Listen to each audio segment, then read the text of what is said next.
Push record. No, I don't want to open out. Oh my gosh. Okay. So, hey everybody. This is my presentation called Everything I Know About Jazz Soloing. So let's just jump right in. I guess I'm giving this presentation because, I don't know, I think it's interesting, and I know most of the people in the call, I think everyone in the call has played an instrument at one point in their life. And I think this will give you more insight into what I do in jazz and why I enjoy it, so you can learn a little bit more about me. Okay, so what is soloing? Soloing is making up a melody on the spot and then playing it over a song or like backgrounds. So yeah, most jazz songs will have a solo section, and people will improvise over the rhythm section, like drums, bass, piano, and it's one of the main facets of jazz and why it's so unique as a music genre. So okay, anatomy of a solo. So there are, I would say, probably 6 parts of a solo. So first we have the rhythm, so like what's the groove, the melody or the pitches, so like what notes are you playing, length, how long you are soloing for, your theme, so is there a recurring motif or an idea, dynamics, so how loud and soft is your solo and does it change over time, and finally silence and phrasing, so does the solo give time for you to like breathe and process. I think especially with younger or less experienced jazz players, this element, silence and phrasing, is pretty underutilized. Okay, so here we have a example of a chart. It's called Red's Good Groove, and we're gonna go through and basically try to identify some of these elements in the song. Hope these transitions works. Okay. Oh, rhythm, we got medium blues, and we have the time signature. Basically, it's in 4/4 time, so you have 4 notes in a measure. Medium blues, so medium is like a medium tempo, or how fast, like tempo's the speed. Medium blues is very kind of a little bit laid back, but not too slow. Melody, we have these things called chord symbols, and those are basically, I'm gonna get more into that later. That is basically telling you what notes you can play and cannot play. We have length, so you can see 1, 2, 3, 4, 5, 6, 7, 8, 9, 10, 11, 12. 12 bar solo, although there is this repeat sign right here, and if you wanted, you can double, you can repeat it, and you can have a 24 bar solo instead. Yeah, the other elements, like theme, dynamics, and silence, those are ones you can't really find those in the music. You kind of have to make those up as you go. Okay, so rhythm. So what determines the rhythm or the groove, as I said before, what determines it is the tempo, so the speed of the song, and the time signature. So time signature is basically how many beats in a measure. You guys know this. You've played music, even though it has been several years since some of us have played. The style of the song is a big factor. I'm going to play this. I really hope it plays. Hold on.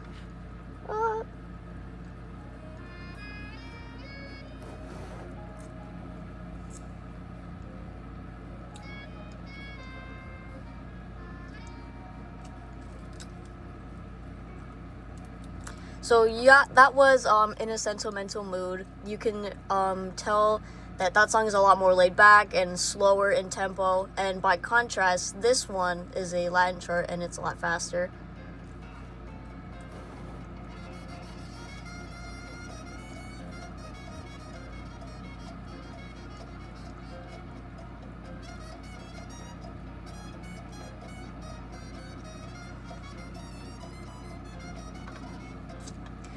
Yeah, so you can easily see how tempo can influence the rhythm of a song quite drastically. But there are also these elements that you make up as you solo. Emphasis on which part of the beat. So if you wanted to do like an off beat or on-beat emphasis that would influence the kind of groove you're getting into. Your articulation, so if you, hopefully this works. So there are a lot of articulations. Mostly there's like accents like this. Hold on. And then there's also staccato, so that's a little bit lighter. And then legato as well.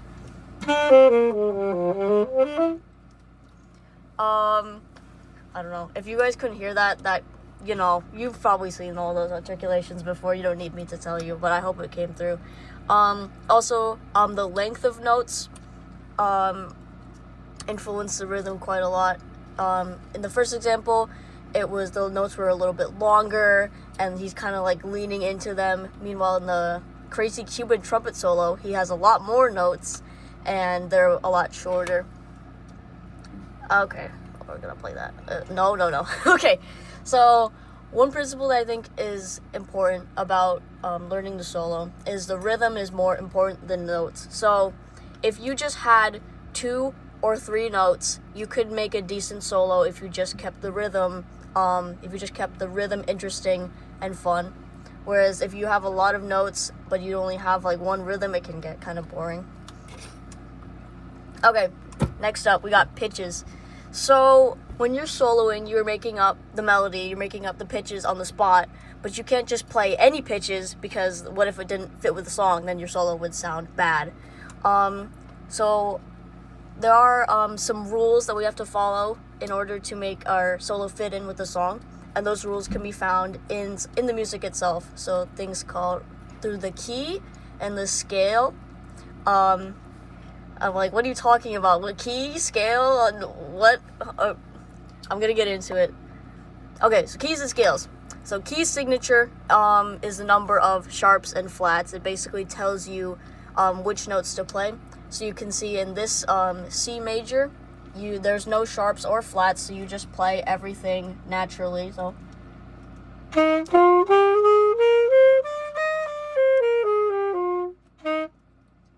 And then, okay, sorry.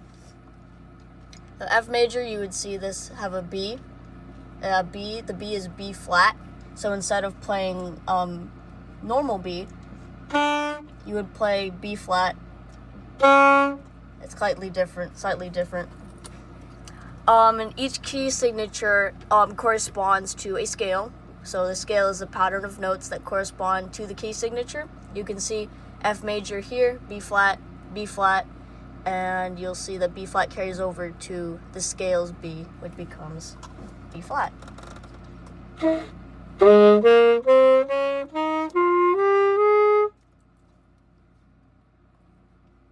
Okay, so the scale. Okay, we'll go back to this one. The key in most songs, the key applies to the entire song, but there are key changes where the key, pretty self-explanatory. The key will change, and the notes you have to play will also change. In jazz, it does that pretty frequently with these things called chord progressions. Oh, there we go. So you'll see these chord symbols, like I mentioned before. Each one represents a kind of different scale, and you're basically playing a different scale, like a different set of notes each measure.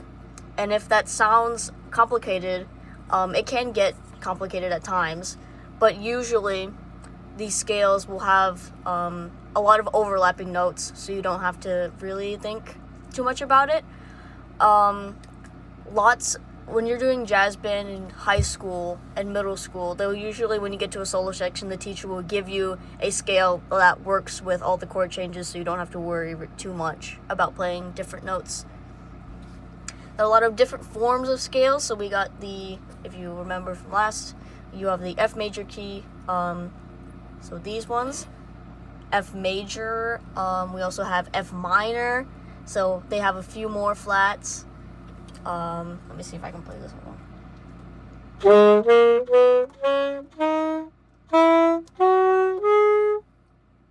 That one sounds a bit more spooky. We have the F blues scale.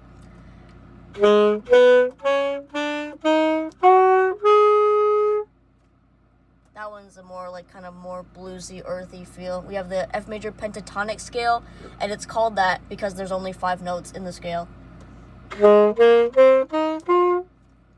And then we have F mixolydian mode. So if you go back here, you'll see E7. E7, that's basically E mixolydian. So that just means the seventh is lowered.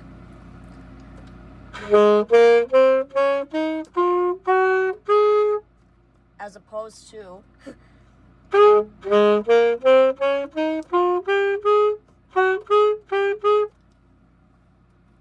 Alright, so we've gone through kind of the rhythm and the pitches. We can start making our theme. So a theme is a kind of short musical idea that you'll return to and develop as you play your solo. So if you don't know what to play, if you're playing a solo and you've run out of ideas, you play the theme and you kind of branch off of that. The themes can also be called little licks. They're called licks. I don't know why they're called licks. But yeah, those are kind of what characterizes the solo and makes them kind of iconic. So, so we have an example of theme right here. The theme of the solo can be heard twice, at the beginning and the halfway point. We're gonna listen to this nerd player solo. I don't know who this is, but like,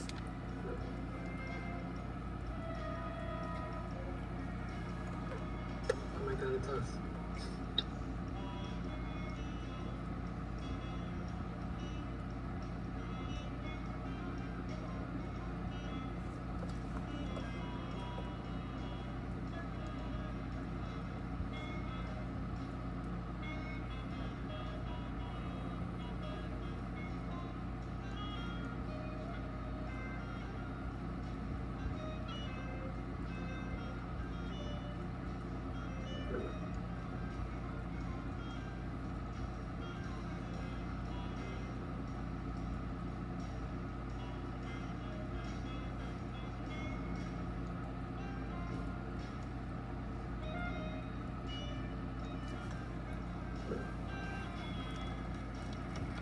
so theme of the solo could be heard twice. If you didn't get it, if you didn't hear it, that's okay.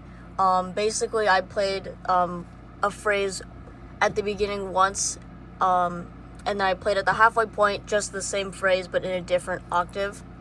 Okay, so we have inspirations here.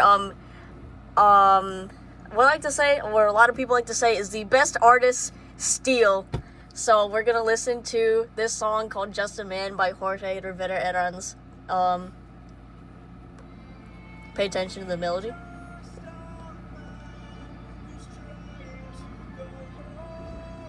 I hate that you can flip your R's. I hate you. I hate you.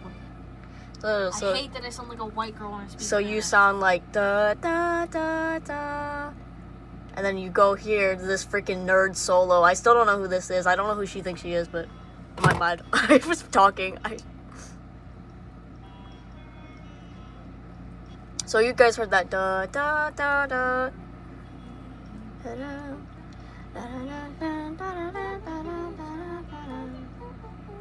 And the second time I played it.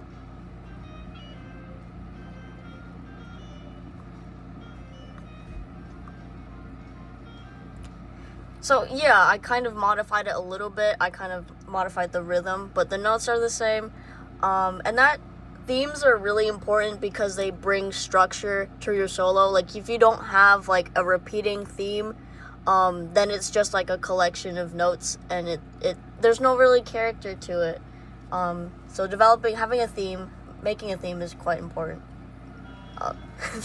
Okay, so 4, length. So solos are counted in bars, which can also be called measures, but we call them bars in jazz. So you have 2 bars, 4 bars, 8, 16, 32, 64. They're usually in groups of 4. Yeah, I didn't really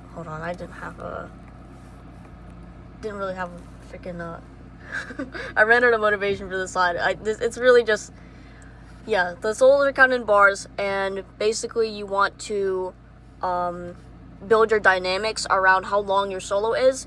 So you want it to kind of build up to a little climax in the middle, and then you want to kind of bring it down towards the end. And then if you have another phrase after that, then you just do the same thing. You go you crescendo up, and then you crescendo down. So dynamics are how you build or take away intensity in a solo. as you're getting towards like the high point, you're gonna want to play louder. You're gonna want to have maybe more notes. You want to play higher pitches. So higher pitches is also a good element.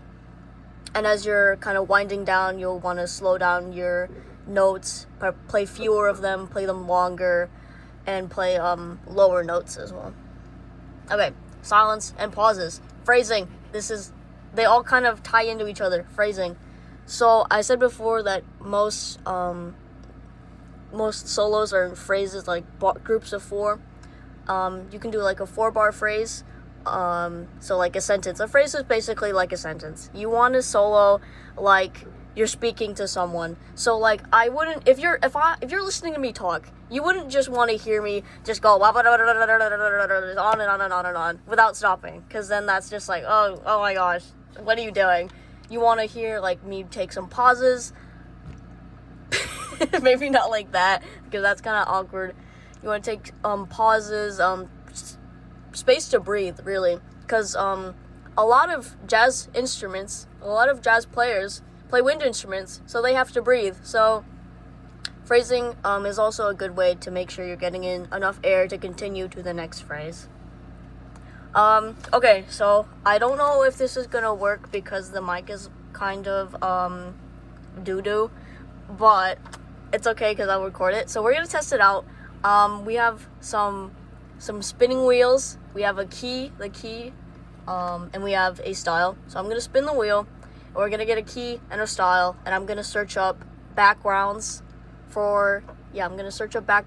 that fit, and we're gonna see if I can solo over it, because I hate myself. Okay, let's do it. So we have the key of E flat, which for me is C, because you know what, I'm not going to get into transposing because it confuses me too, but that's just for me. And style, so we have key of E flat, and I really hope it's not bebop, because I can't. Okay, medium swing, okay. So we're gonna go to U boob. So we're gonna go for E flat, medium, blues, backing, track.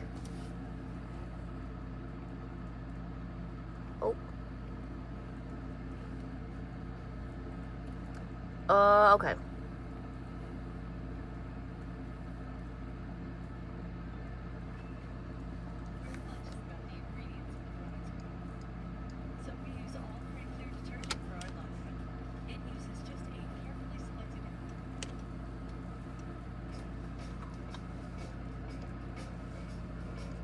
God, I hope this works. I'm just gonna listen to it first.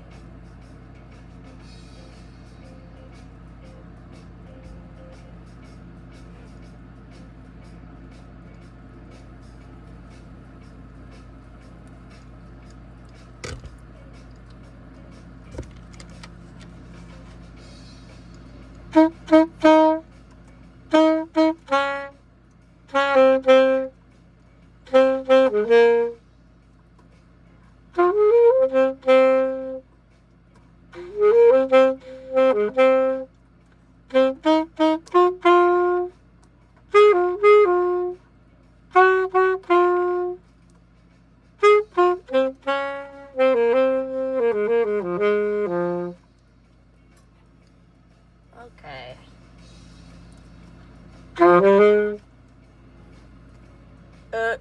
I don't know if it's picking up all that. Sorry, guys. You know what? If I'm gonna, I'll probably like record. So you know what? I'm gonna keep going. I'm gonna keep going. We'll see if I can do this.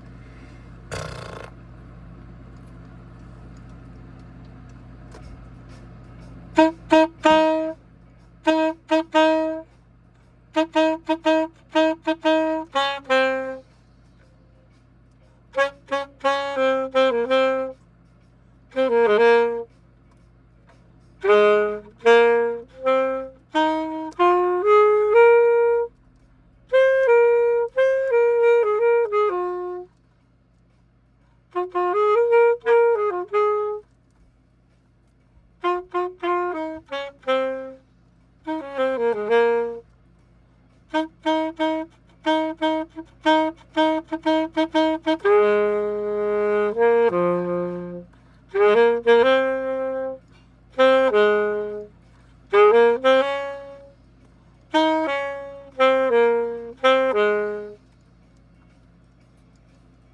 I don't know if that was anything, but you know, I'll send the video to. It was fire. No, I'll send the video to you guys, but yeah, that's basically gonna do it for my presentation. If you guys have any questions, anything that was confusing. Party and celebrity icon or celebration. Wait, what? Sorry, I didn't catch that. Oh, I was making a joke. I said party and celebration icon pack. Oh, my bad. Yeah, because I didn't change the. Fire. There was a lot of emojis.